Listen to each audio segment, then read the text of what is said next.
She laughed at him in Portuguese and mocked him with her friends, but he replied perfectly. And, just before we start, this community spans every continent. Drop your city's name if you feel comfortable sharing. The golden lights of La Bella Vista, Manhattan's most exclusive restaurant, cast a warm glow over the pristine white tablecloths. Sarah Mitchell, 27 years old, with cascading blonde hair and piercing blue eyes, sat across from her best friend Emma at their usual corner table. Both women wore designer dresses that cost more than most people's monthly salary. "I can't believe Brad actually thought he could impress me with that pathetic little sports car," Sarah laughed, her voice carrying across the dining room with the confidence of someone who'd never been denied anything. "I mean, seriously, a BMW. My father gave me a better car for my 16th birthday." Emma giggled, sipping her $200 wine.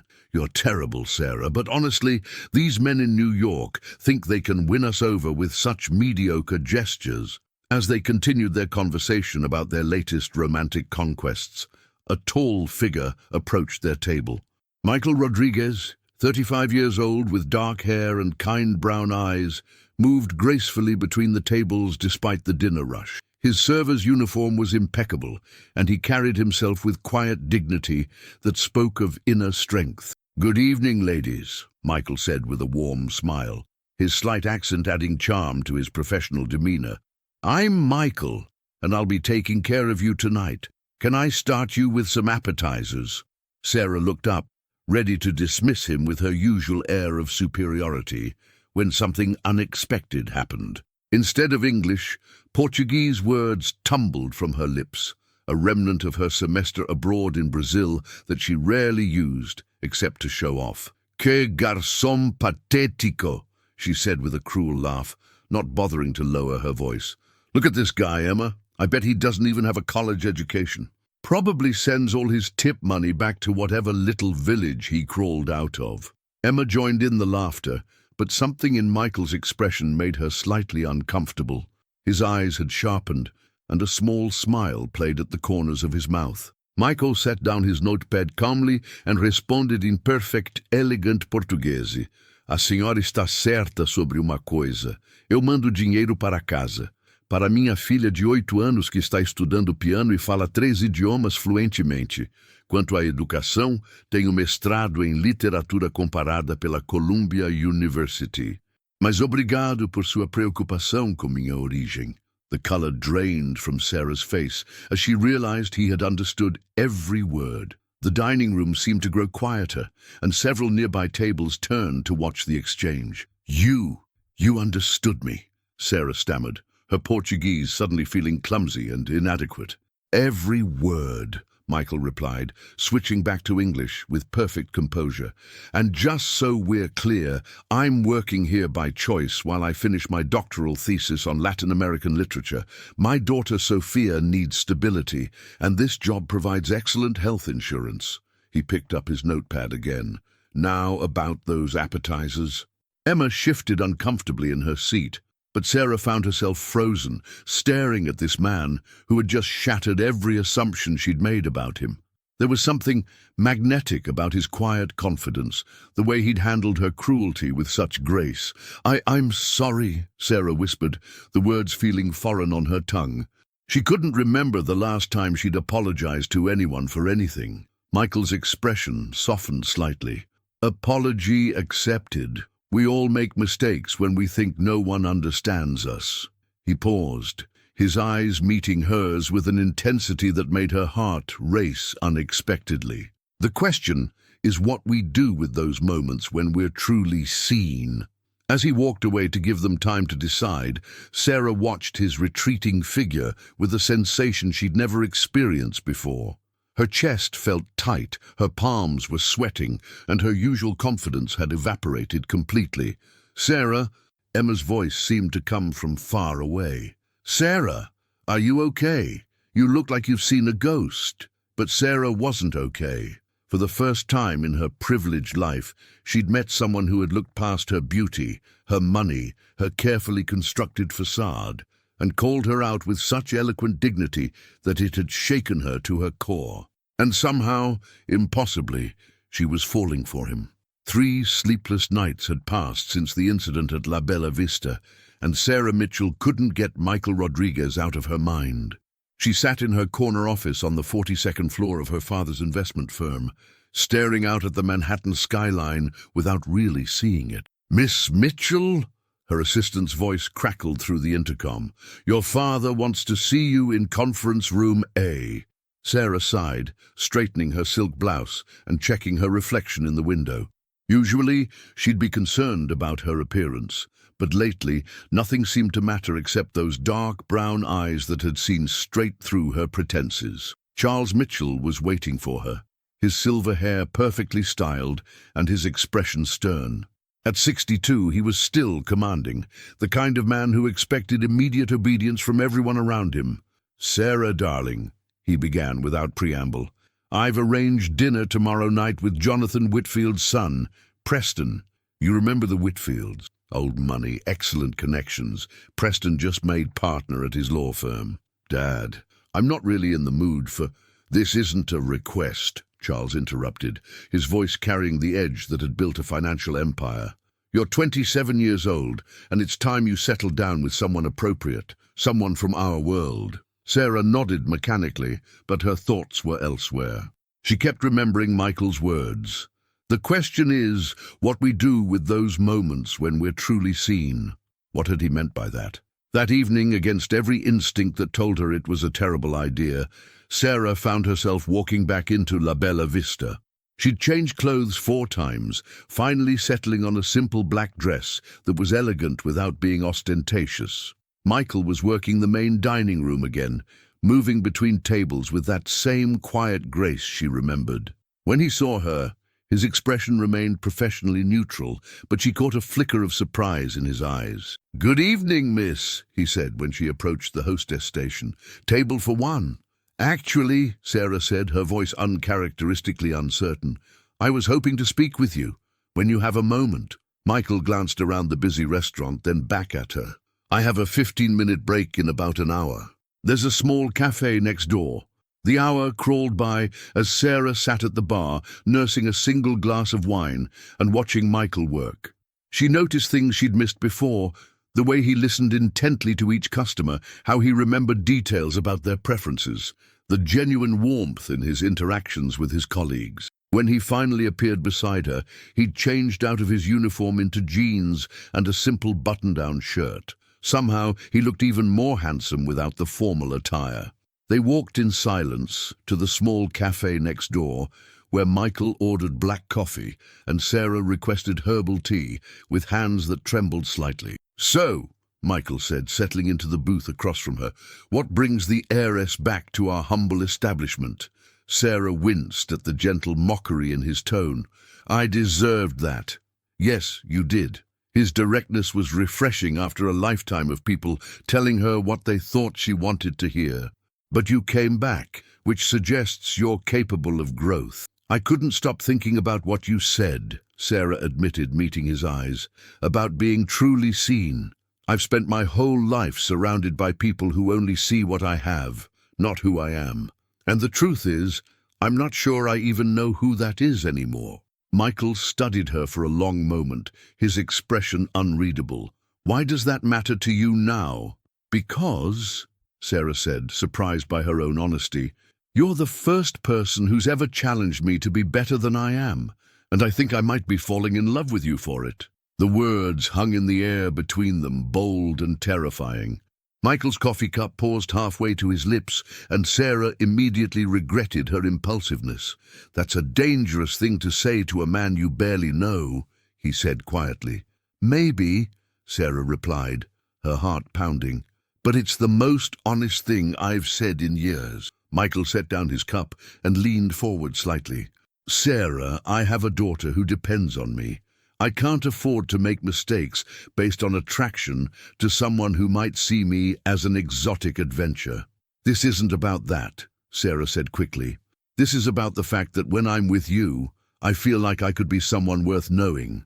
Their eyes met across the small table, and Sarah felt that same electric connection she'd experienced 3 nights ago. But this time, instead of running from it, she was ready to see where it might lead. One coffee, Michael said finally. That's all this is. One conversation between two people trying to figure out if they have anything real to talk about. Sarah smiled, and for the first time in days, it felt genuine. One conversation, she agreed, though they both knew it was already so much more. 2 weeks had passed since that first coffee, and Sarah found herself living for Michael's text messages. They'd met 3 more times, always at the small cafe, always for exactly an hour, always with the careful boundaries Michael had established. But with each meeting, those boundaries seemed more fragile. "Tell me about Sophia," Sarah said during their 4th coffee date, genuinely curious about the 8-year-old daughter who was clearly the center of Michael's world. Michael's entire demeanor softened when he spoke about his child. "She's brilliant. Reads at a 6th grade level, speaks Spanish, English and Portuguese fluently, and she's working on French. She wants to be a diplomat when she grows up so she can help countries be friends, as she puts it. She sounds incredible. Where's her mother?" Sarah asked gently, then immediately regretted the intrusion. "I'm sorry. That's too personal." "It's okay," Michael said, though she could see the pain that flickered across his features. "Carmen died in a car accident 3 years ago. She was coming home from her nursing shift at Mount Sinai when a drunk driver ran a red light." Sarah felt her chest tighten with unexpected emotion. "Michael, I'm so sorry." "Ndim, Sophia barely remembers her, which is both a blessing and a heartbreak," he continued. "I have photos and videos, stories I tell her, but she was so young when it happened." He took a sip of his coffee, collecting himself. "That's why I can't take chances with my personal life. Everything I do has to be what's best for her." The weight of his responsibility was humbling, and Sarah found herself respecting him even more. "How do you balance everything? Work, school, raising a daughter alone?" "Very carefully," Michael said with a rueful smile. "I work the dinner shift because she's asleep by the time I get home. My neighbor, Mrs. Chen, watches her in the evenings. Sophia does her homework there and has dinner. Weekends are ours, and I write my thesis during the early morning hours before she wakes up." "That sounds exhausting." "It is, but she's worth every sacrifice." His eyes met Sarah's with an intensity that made her breath catch. "Which is why I need you to understand. If this thing between us is going to continue, Sophia comes first.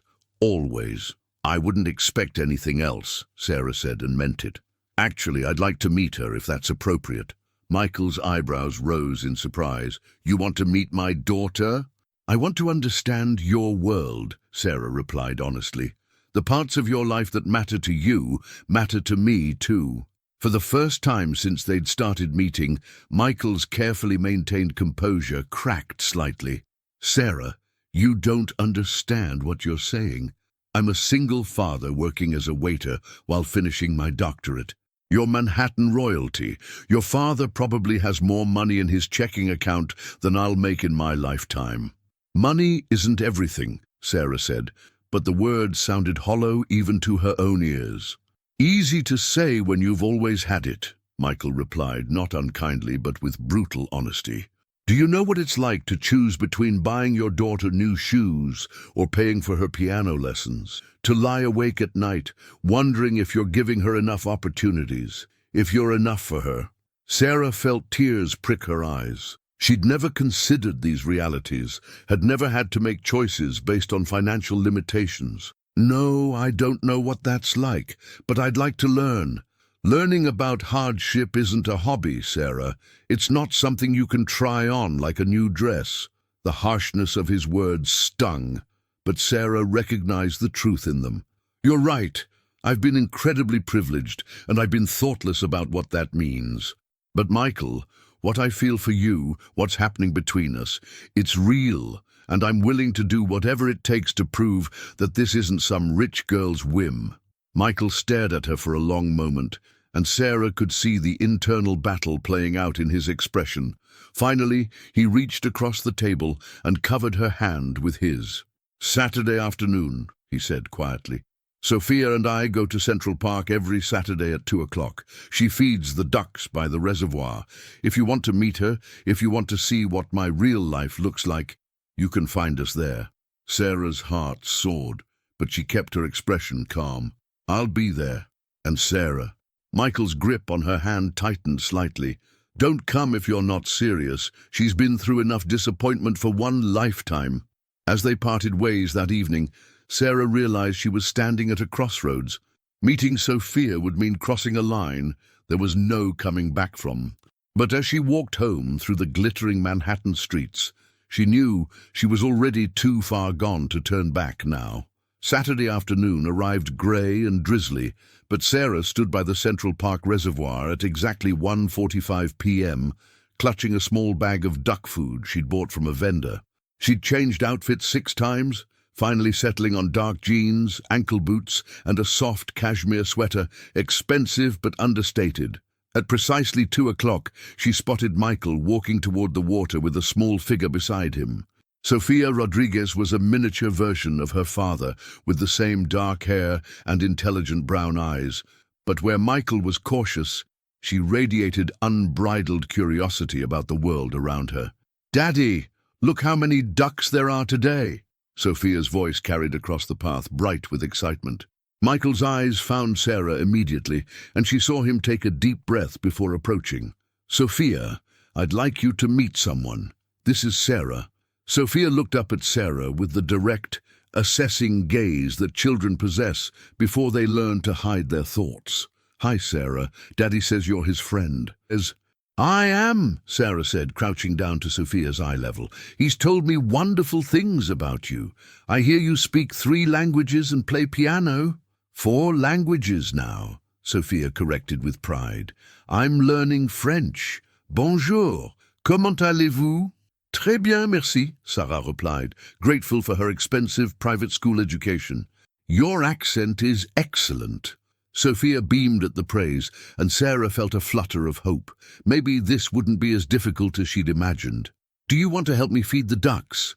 Sophia asked, already reaching into her father's jacket pocket for her bag of breadcrumbs. For the next hour, Sarah found herself completely enchanted. Sophia chattered about everything from school to her favorite books to her dream of visiting Paris someday. She was brilliant, funny, and completely unself-conscious in the way only children could be. "Sarah, do you have any kids?" Sophia asked, as they sat on a bench watching the ducks paddle around the reservoir. "No, I don't," Sarah replied honestly. "Do you want some?" Sophia's question was matter of fact, but Sarah caught Michael tensing beside her. "I never really thought about it before," Sarah said carefully, "but meeting you has made me think that having a daughter like you would be pretty amazing." Sophia grinned and leaned against Sarah's side with the easy affection of a child who decided to trust someone. The gesture was so natural, so genuine, that Sarah felt her eyes well up with unexpected tears. When it started to rain more seriously, they took shelter under a pavilion. Sophia pulled out a small notebook and began sketching the ducks from memory, her concentration absolute. "She's incredible," Sarah whispered to Michael. "She likes you," he replied, and Sarah could hear the surprise in his voice. "She's usually more reserved with new people." "Michael," Sarah began, but he held up a hand. "Before you say anything, you need to understand what you're getting into. This isn't dating a single man. This is potentially becoming part of a family that's been through trauma. Sophia lost her mother. She's learned to be careful about who she lets in." Sarah watched the little girl drawing, her heart full of emotions she couldn't name. "I understand. Do you? Because if you decide 6 months from now that this is too complicated, too real, Sophia will be the one who gets hurt, not me." The weight of his words settled over Sarah like a blanket. She'd spent her entire life making decisions based on what she wanted, when she wanted it, with no real consequences for anyone but herself. This was different. This mattered in a way nothing in her life had ever mattered before. "Daddy, can Sarah come to dinner with us tomorrow?" Sophia asked suddenly, looking up from her sketch. "Mrs.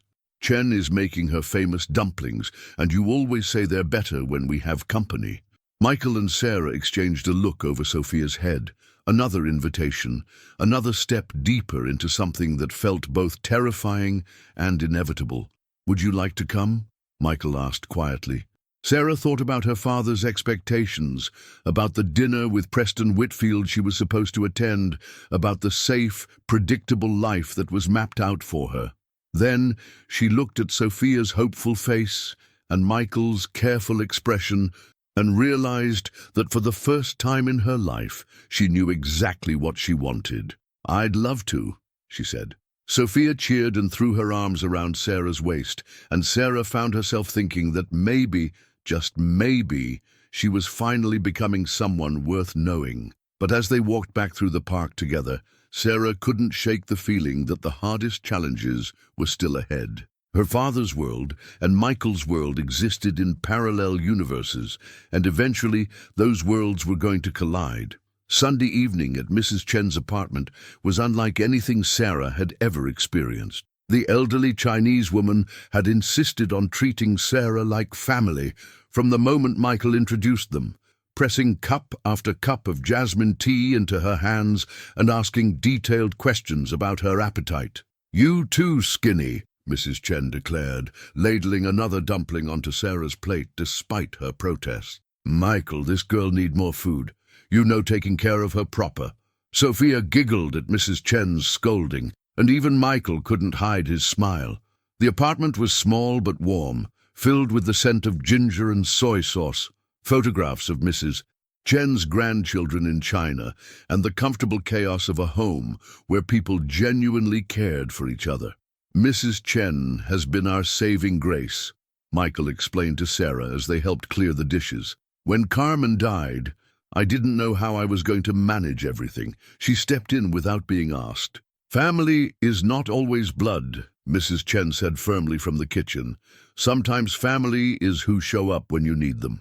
After dinner, Sophia insisted on showing Sarah her room, which was small but carefully organized.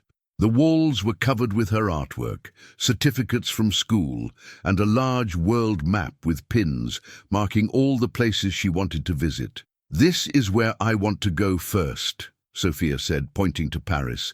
"Daddy promised we'll go when he finishes his big paper for school." Sarah's heart clenched as she realized how long that might take.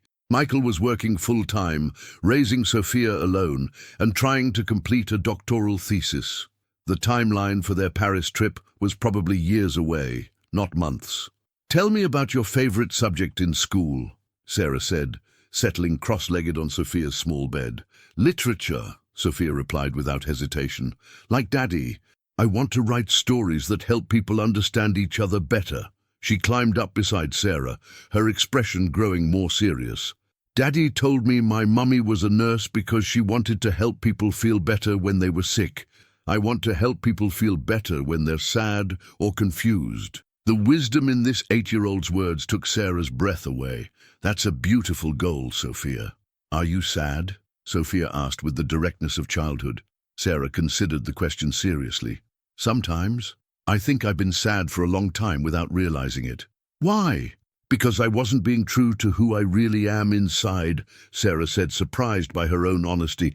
"Sometimes people expect us to be a certain way, and we forget who we want to be." Sophia nodded solemnly. "Daddy says that's called losing yourself, but he also says you can always find yourself again if you're brave enough to look." When Michael appeared in the doorway to check on them, he found Sarah and Sophia deep in conversation about books, dreams, and the difference between being popular and being genuinely liked. The sight of them together, his daughter curled up beside this woman who was slowly changing everything he thought he knew about love, made his chest tight with emotions he wasn't ready to name. "Time for bath and bed, Mija," he said gently. "Can Sarah read me a story?" Sophia asked hopefully. Michael looked to Sarah, who nodded immediately. "I'd love to." 20 minutes later, Sarah found herself reading The Little Prince to Sophia, who had chosen the book specifically because it's about seeing what's really important.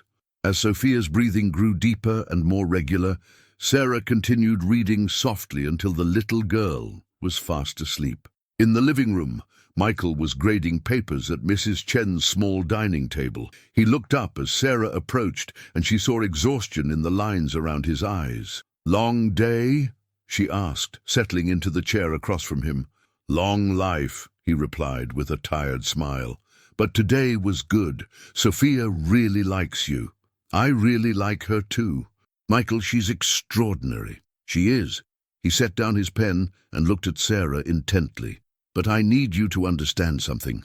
This can't be a game for you, Sarah. Sophia's already talking about you, asking when she'll see you again.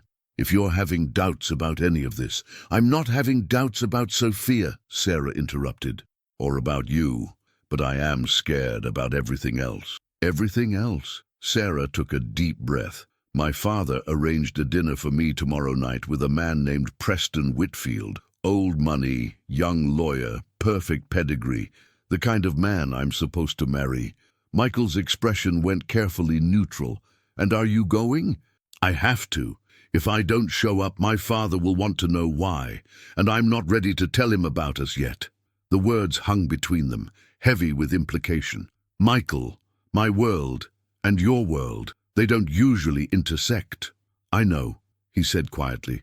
The question is whether you're strong enough to build a bridge between them, or if you'll eventually decide it's easier to stay on your own side. Sarah reached across the table and took his hand. I want to build the bridge, but I need time to figure out how. Michael squeezed her fingers gently. Time is something I understand. But Sarah, if we're going to do this, really do this, you need to decide what kind of person you want to be, because Sophia deserves someone who chooses her completely, not someone who keeps one foot in each world. As they said goodbye that evening, Sarah knew she was approaching a point of no return. Tomorrow night, she would sit across from Preston Whitfield and pretend to be the person her father expected her to be. But afterwards, she would have to make a choice that would determine the rest of her life. The only question was whether she had the courage to choose love over expectation, authenticity over approval, and the unknown over the familiar. Preston Whitfield was exactly what Sarah had expected: tall, conventionally handsome, impeccably dressed, and utterly boring. They sat in the private dining room at the Metropolitan Club, surrounded by old money elegance and the quiet murmur of Manhattan's elite making deals over dinner. So, Sarah, your father tells me you're involved with the family business, Preston said, cutting his perfectly prepared salmon with surgical precision. That must be rewarding, working alongside such a successful man. Sarah replied noncommittally, pushing food around her plate. 3 days ago, she'd been sitting in Mrs. Chen's tiny apartment, listening to Sophia read French fairy tales aloud while Michael graded papers. The contrast couldn't have been starker. I think we'd make an excellent partnership, Preston continued, apparently taking her silence as agreement. My family's legal connections combined with your father's financial empire, we could accomplish great things together. Sarah looked up sharply. Partnership? Well, yes, that's what marriage should be, don't you think? A strategic alliance that benefits both parties. Preston smiled the kind of smile she'd seen 1,000 times before, confident, entitled, completely devoid of genuine warmth. What about love? Sarah asked. Preston laughed, the sound hollow in the elegant dining room. Oh, Sarah, you're delightfully romantic. Love is for poets and teenagers. Adults make practical decisions based on compatibility and mutual benefit. As Preston launched into a detailed explanation of their compatibility, similar backgrounds, shared social circles, complementary career paths, Sarah found herself thinking about Michael's hands as he helped Sophia with her homework, the way he listened intently to every word his daughter said, the quiet dignity with which he'd handled her cruel comments that first night. I'm sorry, Sarah interrupted Preston mid-sentence. I need some air. She excused herself and walked to the club's terrace overlooking Central Park. Somewhere down there, Michael was probably helping Sophia practice piano or reading her another bedtime story. The thought made her chest ache with longing. Her phone buzzed with a text message, and her heart leaped when she saw Michael's name. Sophia wrote you a story today. She wants to read it to you next time you visit. Hope your evening is going well. Attached was a photo of Sophia at Mrs. Chen's kitchen table, tongue poking out in concentration as she wrote in her notebook. Sarah stared at the image, feeling tears prick her eyes. Sarah, Preston had followed her outside. "Is everything all right?" She turned to face him. This man who represented everything her father wanted for her, everything she'd been raised to want for herself. "Preston, what do you think about children?" "Children?" He looked puzzled by the change of subject. "Well, eventually, of course, a son to carry on the family name, perhaps a daughter. Nothing too disruptive to our careers. And if the child had special needs, or wanted to pursue art instead of business, or fell in love with someone you didn't approve of." Preston's expression grew uncomfortable. "I suppose we'd handle those situations as they arose. With the right schools and influences, children generally turn out fine." Sarah realized with crystal clarity that Preston would never sit on a small bed reading The Little Prince to a child who dreamed of being a diplomat. He would never sacrifice sleep to work multiple jobs for his family's security. He would never see the beauty in a little girl's artistic dreams or encourage her to learn French because it made her happy. "I can't do this," Sarah said quietly. "Can't do what?"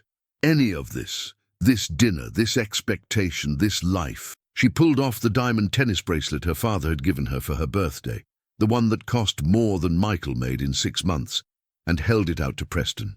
"I'm not who you think I am. I'm not who anyone thinks I am." "Sarah, you're being dramatic." "No, I'm being honest for the first time in years." She walked past him toward the exit, her heart pounding with exhilaration and terror. "Please give my apologies to your family." In the taxi racing toward Brooklyn, Sarah called Michael's number with shaking fingers. "Sarah, is everything okay?" "I left," she said, her voice breathless. "I walked out of dinner, away from everything my father planned for me. Michael, I choose you. I choose Sophia. I choose us." There was silence on the other end of the line, and for a moment Sarah panicked that she'd misread everything, that she'd thrown away her entire life for something that existed only in her imagination. "Where are you?" Michael asked finally. "In a cab to Brooklyn. I need to see you." "Sophia's already asleep." "I don't care. I need you to know that this is real, that I'm serious about us." "Michael, I love you." Another pause, then, "I love you too." "But Sarah, walking away from dinner is one thing. Walking away from your entire world is another. Are you sure you know what you're doing?" As the taxi crossed the bridge from Manhattan to Brooklyn, leaving the glittering skyline behind, Sarah realized she'd never been more certain of anything in her life. "I'm building that bridge," she said, "and I'm not looking back." But even as she said the words, she knew the real challenges were just beginning. Her father wouldn't accept this quietly, and the collision between her old world and her new one was going to test everything she thought she knew about love, family, and the price of choosing authenticity over expectation. The war for her heart was over, but the battle for her future had just begun. Charles Mitchell's office felt like a war room the next morning. Sarah sat across from her father's massive desk, while he paced behind his chair like a caged predator. The December sunlight streaming through the windows did nothing to warm the glacial atmosphere. "Preston called me at 6 a.m., Charles said, his voice dangerously quiet. "He said you walked out, simply left him sitting there like a fool." "I explained to Preston that we weren't compatible," Sarah replied, keeping her voice steady. "Compatible." Charles slammed his hand down on the desk. "Sarah, this isn't about compatibility. This is about securing your future, about maintaining the family legacy I've spent 40 years building. Dad, I'm 27 years old. I think I can choose my own future." Charles fixed her with the steel-gray stare that had intimidated CEOs for decades. "Can you? Because from where I'm standing, you look like a spoiled child throwing a tantrum." "There's someone else, isn't there?" Charles continued. "Someone completely inappropriate, I'd imagine." Sarah's silence was answer enough. "Who is he?" Charles demanded. "Some struggling artist? A bartender?" "His name is Michael Rodriguez," Sarah said, lifting her chin defiantly. "He's a doctoral candidate in literature at Columbia, and he's the best man I've ever known." Charles laughed without humor. "A graduate student. Sarah, do you have any idea what this family has sacrificed to give you the life you have? I never asked for any of that. You never had to ask. It was given freely out of love." Charles sat down heavily. But love comes with responsibilities, Sarah. To family, to legacy. What about my responsibility to myself, to my own happiness? Happiness is a luxury. Security, stability, providing for future generations, those are necessities. Sarah thought about Michael working 3 jobs to support Sophia, about the careful budgeting that went into every decision. Maybe you're right about security being important, but there are different kinds of strength, Dad. Don't lecture me about life. Charles leaned forward. Here's what's going to happen. You're going to call Preston and apologize. You're going to end this infatuation, and you're going to start acting like the Mitchell heiress you were born to be. And if I don't, then you'll discover how quickly the life you've taken for granted can disappear. Your trust fund, your position in the company, your apartment, your credit cards, all of it depends on my goodwill. Sarah felt the blood drain from her face. You wouldn't. Try me. For a moment, Sarah wavered. Without her father's money, what did she have to offer Michael? Then she thought about Sophia's small hand in hers, about Michael's gentle voice reading bedtime stories, about feeling truly seen and valued. Okay, Sarah said quietly, standing up. Charles smiled, thinking he'd won. I knew you'd see reason. No, Dad. Okay, cut me off. Take away the trust fund, the job, the apartment. Take it all. Sarah's voice grew stronger. Because I'd rather struggle with people who love me than live comfortably with people who only see me as a business asset. Charles stared at her in shock. You don't mean that. I've never meant anything more in my life. Sarah walked toward the door, then turned back. I love you, Dad, but I won't sacrifice my soul to make you proud. As she left the building, Sarah's phone was already buzzing, her credit cards cancelled, her apartment access revoked, her company email deactivated. But when she called Michael to tell him what had happened, when she heard Sophia's voice asking if Sarah was coming for dinner, she knew she'd made the right choice. 3 weeks into January, Sarah was learning the reality of life without a safety net. Her tiny Queens apartment was a far cry from her former penthouse. The walls were thin, the heating inconsistent, and the refrigerator made dying animal sounds. But as she sat helping Sophia with math homework while Michael graded papers nearby, Sarah had never felt more at home. I don't understand this problem, Sophia said, frowning at her worksheet. Look, if she gives away 5 apples every day, how many will she give away in a week? Sarah explained patiently. Sophia's face lit up. 35, because 5 times 7 is 35. Exactly, Sarah smiled, ruffling Sophia's hair. You're getting really good at this. Later, after Sophia was in bed, Michael and Sarah sat on the small couch talking quietly. I got the rejection letter from the Journal today, Michael said, holding up an envelope. They're not interested in my article on contemporary Latin American magical realism. I'm sorry, Sarah said, taking his hand, but that doesn't mean anything about the quality of your work. Sarah, it's the 4th rejection this year. Without published articles, I can't get my thesis approved. Without my thesis, I can't get a better job. Michael's frustration was evident. I'm starting to think I should give up the doctorate and focus on supporting Sophia. No, Sarah said firmly. Michael, your research matters. The world needs that voice. The world needs Sophia to have stability more. What if we found another way? I have a degree from Wharton, experience in business development. What if I started something? A consulting firm, maybe? Sarah, no. Michael's voice was sharp. I won't be the man who lets his girlfriend support him. It wouldn't be support. It would be partnership. Michael was quiet for a long moment. Your father called me today. Sarah's blood turned to ice. What? He offered me $50,000 to disappear from your life, said it would be enough to get Sophia and me relocated. Please tell me you didn't consider it. I considered it, Michael admitted. For about 30 seconds, I thought about what $50,000 could do for Sophia's future. But then I remembered the way you look when you're reading to her, the way she lights up when you walk into a room. Michael turned to face her. Your father doesn't understand that some things can't be bought. Sarah threw her arms around him, relief flooding through her. But Sarah, We need to talk about what happens next. Your savings won't last forever, and I can't support all three of us on a waiter's salary.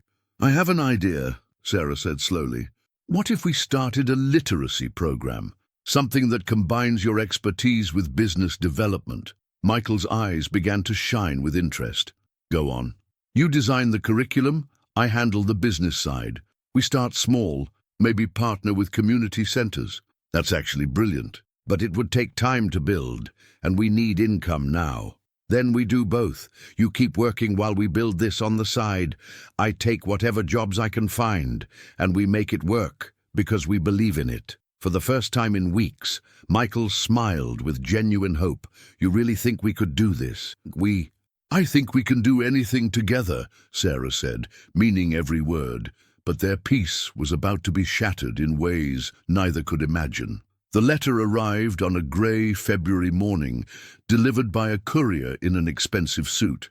The law firm's letterhead was embossed in gold, and the content made Sarah's hands shake. What is it?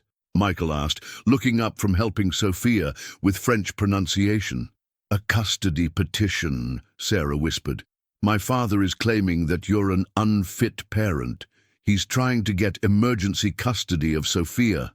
The words hung in the air like a physical blow. Sophia looked up from her workbook, confusion replacing concentration. What does that mean? She asked innocently. Michael's face had gone pale. It means someone thinks Daddy isn't taking good enough care of you, Mika. But that's silly, Sophia protested. You take excellent care of me. Sarah felt sick reading the allegations.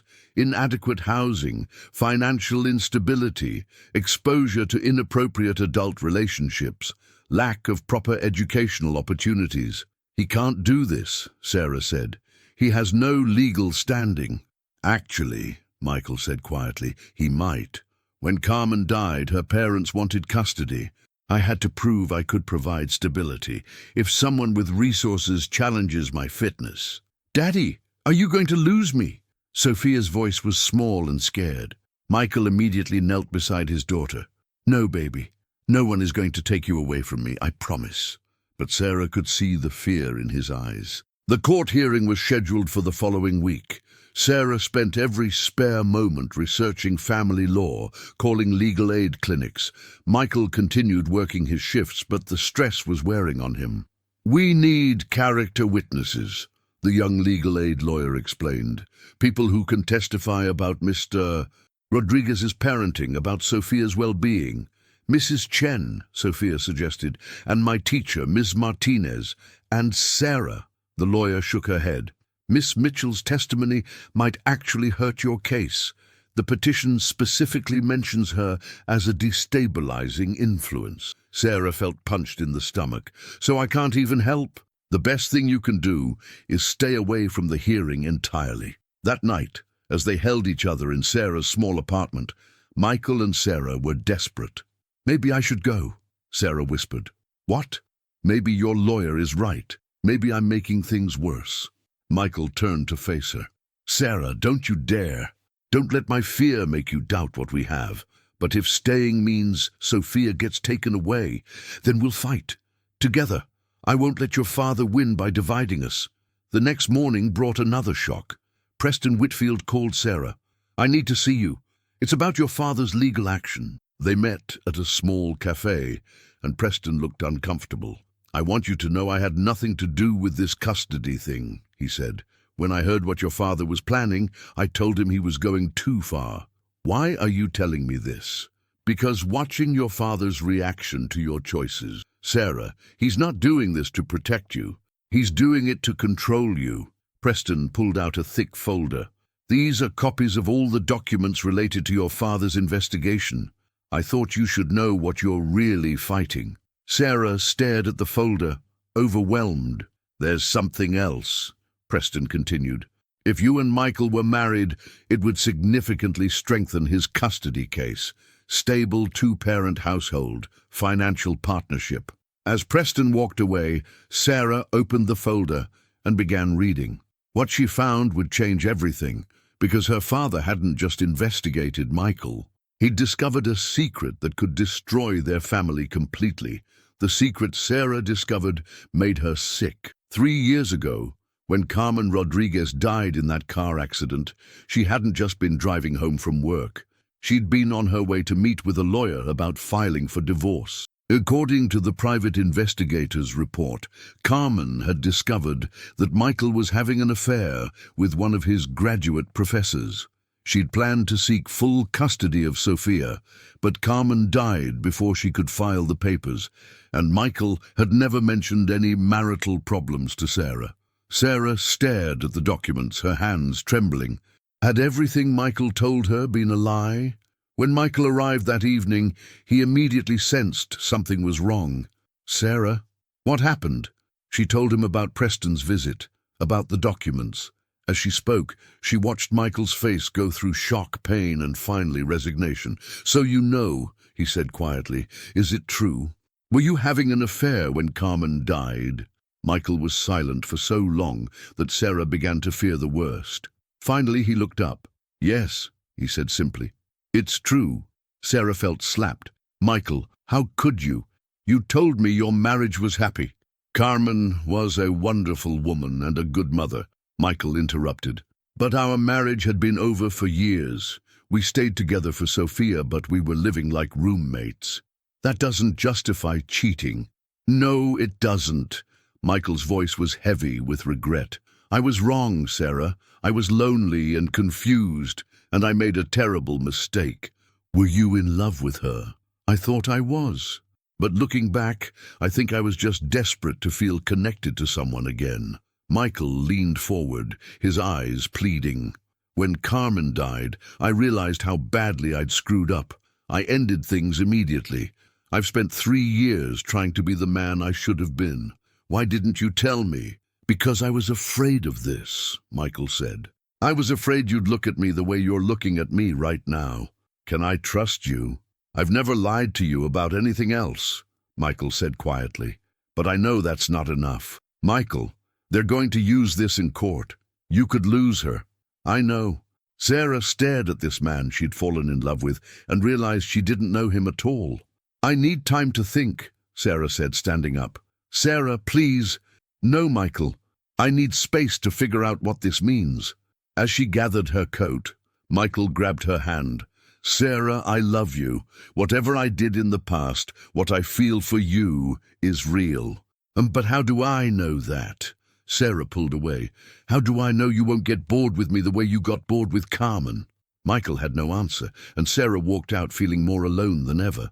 The custody hearing was in 36 hours, and Sarah no longer knew which side she should be on. Sarah spent the night walking through Queens, her mind churning. By morning, she'd made a decision that surprised even her. She was going to the custody hearing to confront her father directly. The courthouse was intimidating. Sarah arrived early, before Michael and his lawyer. She wanted to see her father's face when she walked in.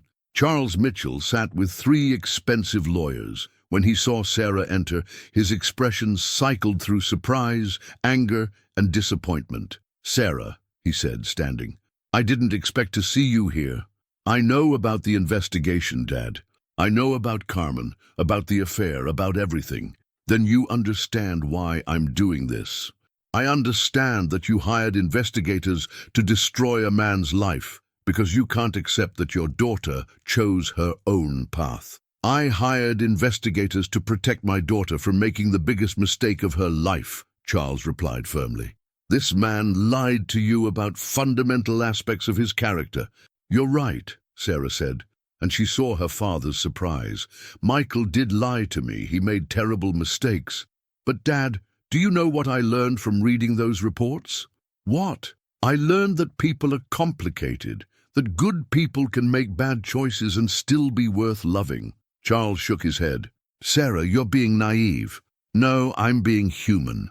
What you've done to Michael, the way you've systematically tried to destroy his life just because I chose him over your plans, that's worse than anything he did. Everything I've done has been to protect you. Everything you've done has been to control me." Sarah's voice was rising. "You can't stand that I chose love over money, so you're trying to destroy an 8-year-old girl's family to prove you were right." Before Charles could respond, Michael arrived with Sophia and their supporters. Sophia was wearing her best dress, looking small and scared despite her brave smile. When Sophia saw Sarah, her face lit up. "Sarah, you came?" Sarah knelt to hug the little girl. "Of course I came, sweetheart. Are you going to tell the judge that Daddy takes good care of me?" Sarah looked up at Michael, who was watching her with cautious hope. "Yes, baby. I'm going to tell the judge exactly what kind of father your dad is." The hearing was brutal. Charles's lawyers painted Michael as unstable, bringing up his financial struggles and the affair. But Michael's witnesses painted a different picture. Mrs. Chen spoke passionately about the devoted father she'd watched. Sophia's teacher testified about the little girl's stability and excellence. Then Sarah stood up. "Your Honor, I'd like to request permission to address the court." The judge looked surprised. "Miss Mitchell, you're not on either witness list." "I know, Your Honor, but I have information relevant to this case." Charles's lawyers objected, but the judge allowed Sarah to speak. "Your Honor, my name is Sarah Mitchell, and my father is the plaintiff. 3 months ago, I fell in love with Michael Rodriguez, and through him, I came to love his daughter Sophia. My father is trying to gain custody, not because he believes Michael is unfit, but because he wants to punish me for choosing a life he doesn't approve of." The courtroom erupted, but Sarah continued. "Yes, Michael made mistakes in his marriage, but I've watched him parent Sophia for months. I've seen him help with homework every night, read bedtime stories, sacrifice sleep to work multiple jobs. I've seen him comfort her when she has nightmares, encourage her dreams, teach her that education is everything." Sarah turned to look at her father. "My father claims he's protecting a child, but he's actually trying to destroy a family. Not because Michael is a bad father, but because Michael isn't the son-in-law he ordered." "Miss Mitchell," the judge interrupted, "do you have specific knowledge about Mr. Rodriguez's fitness as a parent?" "Yes, Your Honor. Sophia Rodriguez is one of the happiest, most secure children I've ever met. She's thriving academically, socially, emotionally. She adores her father, who has built his entire life around giving her the best future possible." As Sarah sat down, she caught Michael's eyes across the courtroom. In them, she saw gratitude, love, and recognition that she had just fought for his daughter with everything she had. The judge retired to make his decision, and Sarah found herself holding Sophia's hand while they waited. "Thank you," Michael whispered. "I meant every word," Sarah replied.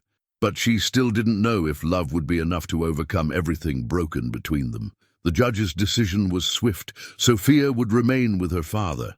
Charles Mitchell's petition was denied, and the court issued a strong rebuke about inappropriate use of the legal system. As they walked out into the bright March afternoon, Sophia skipped between Michael and Sarah, chattering about celebrating with ice cream. But Sarah could feel the weight of unresolved issues hanging between her and Michael. "Sarah," Michael said quietly as Sophia ran ahead, "we need to talk." That evening, after Sophia was safely at Mrs. Chen's, Michael and Sarah sat in the small park where they'd had their first real conversation.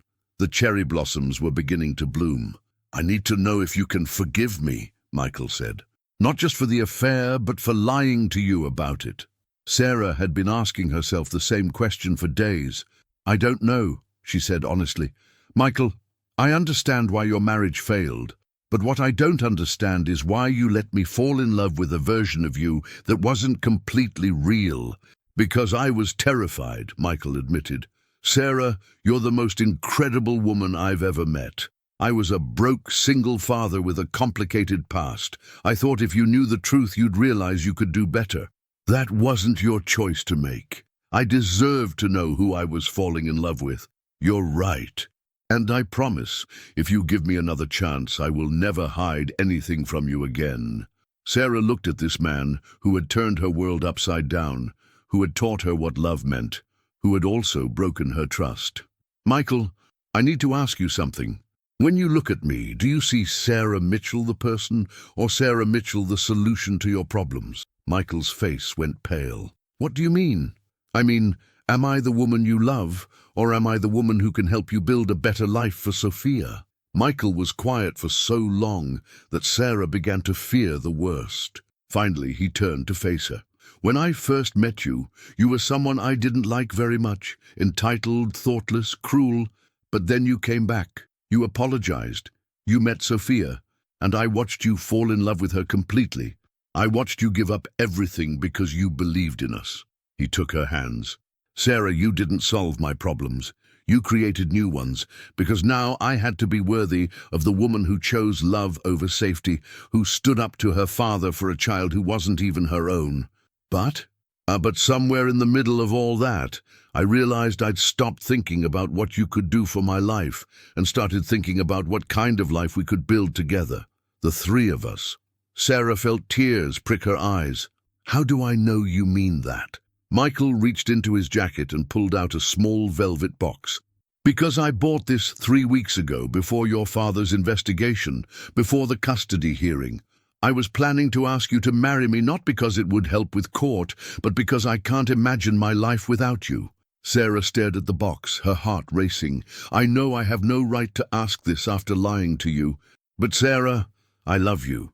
Not the idea of you, not what you can provide, but you. The woman who reads to my daughter in perfect French. The woman who walked away from millions because she believed love was more important." He opened the box to reveal a simple, solitaire diamond. "This ring cost me 3 months of tip money. It's not the biggest diamond, but it's honest. Like I want our life to be from now on." Sarah looked at the ring, then at Michael's face, then across the park where children played while their parents watched with careful attention.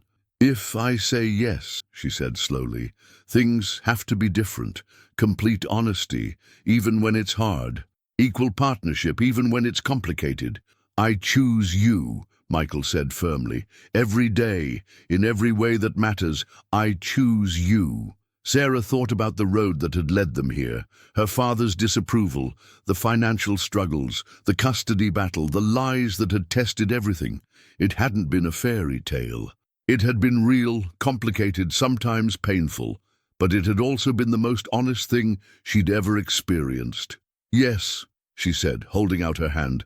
"Yes, I'll marry you." As Michael slipped the ring onto her finger, Sarah realized that her father had been wrong about everything. Security didn't come from money or position. It came from choosing someone who would fight for you, who would build dreams with you, who would love you enough to grow. 6 months later, they had a small wedding in Central Park, with Sophia as flower girl and Mrs. Chen as unofficial grandmother.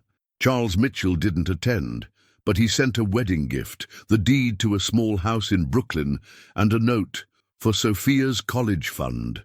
Their literacy program had grown into a thriving non-profit. Michael had gotten his article published, and Sarah had discovered that building something meaningful was infinitely more satisfying than managing inherited wealth. Most importantly, Sophia was thriving. At 9, she was fluent in 4 languages, had won her school's writing contest, and had announced her intention to add Mandarin because Mrs. Chen promised to teach me.